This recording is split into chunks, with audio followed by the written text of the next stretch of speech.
তো আমাদের সাথে থেকো, লাউ রেসিপি দেখো।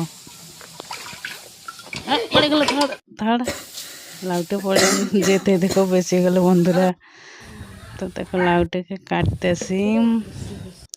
তো আজকে এখানে রান্না করছে আমার ভাগ্নি, লাউ রেসিপি করবে, তার জন্য আমি ভিডিওটা বানাচ্ছি। তো দেখো মাছ দিয়ে লাউ রেসিপি হবে।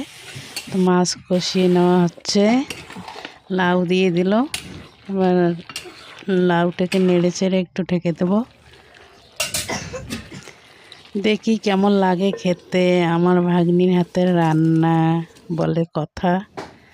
ও মা, অনেক সুন্দর হয়েছে দেখতে, তো অনেক সুন্দর হয়েছে। জানি না খেতে কী রকম হয়েছে, সেটা তো বলতে পারবো না, খাওয়ার পর বলতে পারবো।